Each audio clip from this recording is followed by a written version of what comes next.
All right, so Egon, the unemployment figures, more encouragement there because they've fallen again.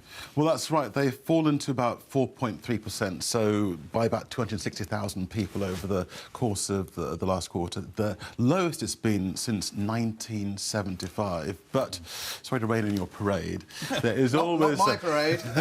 It's all our parade, isn't it, really? Yeah. Because wages simply aren't going up. Well, they're going up, but only by about just over 2%.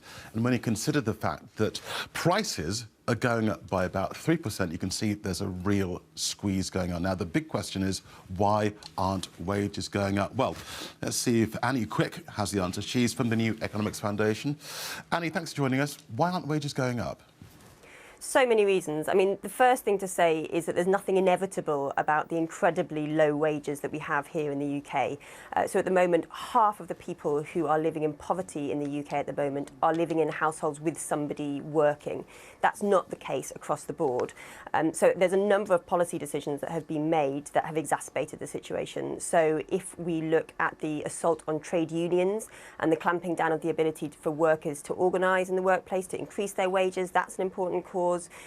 The increase in the minimum wage recently was a genuine help in increasing, reducing the amount of people who are working in poverty.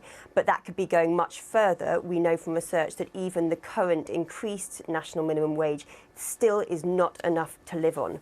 And at the New Economics Foundation, we do quite a lot of work with low-income cleaners and drivers.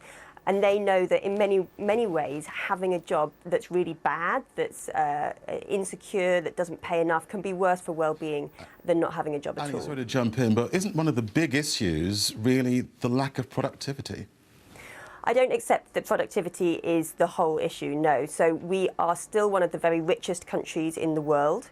The levels of poverty that we see are completely unacceptable. And we also have very high wage inequality. Yes, it's dropped very slightly recently, but we're still looking at incredibly high levels of high pay. So what we've got really in the UK is a sort of hourglass economy with people on very high wages, lots of people on very low wages. I think one of the things that the government could be doing, it's really great to see that they work on industrial strategy, but unfortunately a lot of the investment there is in sort of shiny bits of the economy, so big exciting new projects, particularly in technology.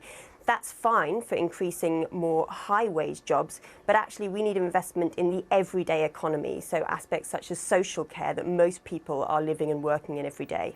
Annie, I'm sure we'll get back to this again. Annie Quick from the New Economics Foundation, thanks for joining us.